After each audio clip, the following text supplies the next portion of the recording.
So law of segregation is clear about the chromosome, right? After that, NCERT के book में एक table दिया है, comparison between the behaviour of chromosome and gene. So उसमें first जो difference है वो दोनों में सेम है. जब आप टेबल देखोगे तो ऑलमोस्ट सिमिलर है. क्रोमोसोम एंड जीन दोनों का जो कैरेक्टर है वो ऑलमोस्ट सिमिलर है. फर्स्ट जो है अकर्स इन पैर, राइट? सो हमें पता है जीन्स हमेशा पैर में होते हैं. It means just for example particular कोई एक कैरेक्टर को ले हम, प्लांट हाइट, राइट? तो उसमें दो टाइप्स के अलील्स होते हैं. एक है कैपिटल टी, दूसरा है स्मॉल टी, राइट?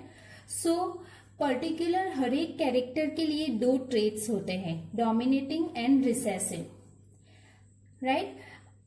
तो पैर्स में प्रेजेंट होते हैं. बट अगर वो होमोजाइगस भी हो सकता है और हेट्रोजाइगस भी हो सकता है, राइट? तो फर्स्ट क्लियर कि जीन्स पैर में प्रेजेंट होते हैं, उसी हिसाब से क्रोमोसोम भी पैर में प्रेजेंट होते हैं, राइट? सो क्रोमोसोम इस तरीके से पैर में प्रेजेंस होते हैं. बीच में सेंट्रोमियर होता है और ये 1 एंड ये 2, इट मीन्स 1 पैर. तो क्रोमोसोम भी पैर में प्रेजेंट होते हैं, right?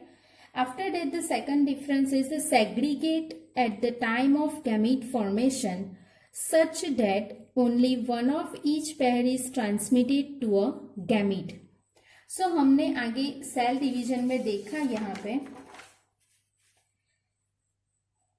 Now see this particular this one green chromosome, ये ग्रीन कलर का जो क्रोमोसोम है, जब गैमीट फॉर्मेशन होगा तो वो इक्वली सेग्रीगेट होंगे.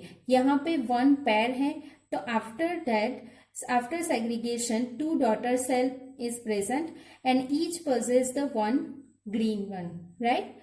So जब सेल डिवीजन होता है तो क्रोमोसोम इंडिपेंडेंटली ईच गैमेट में सेग्रीगेट्स होता है, राइट?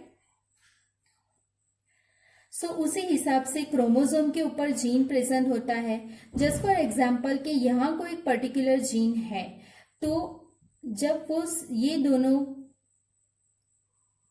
सेपरेट होंगे तो उसी हिसाब से दोनों गैमीट में ये जीन इक्वली ट्रांसफर होगा, राइट? सो जीन और क्रोमोसोम दोनों सेग्रीगेट होते हैं गैमेट फॉर्मेशन के टाइम पे, right? After that the third one is slightly different in both.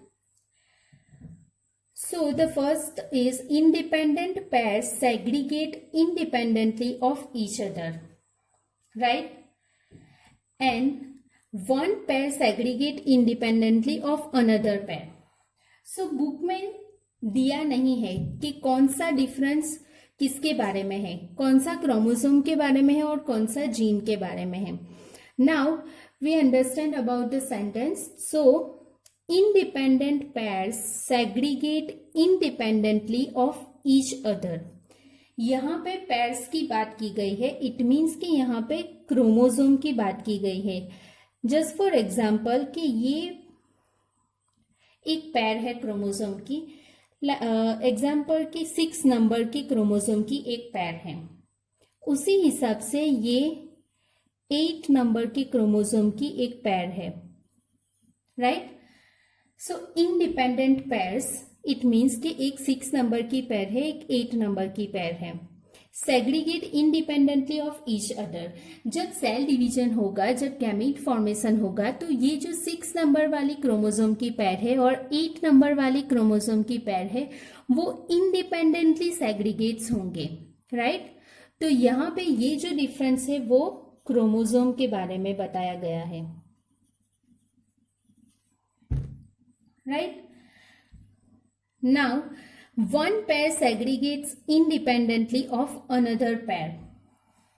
यहाँ पे पर्टिकुलर एक पैर की, कोई एक कैरेक्टर के पैर की बात की गई है. इट मीन्स के ये एक क्रोमोसोम है, राइट? यहाँ पे एक जीन प्रेजेंट है, उसी हिसाब से यहाँ होमोलोगस क्रोमोसोम होगा तो यहाँ पे भी उसी जीन का दूसरा पैर प्रेजेंट होगा।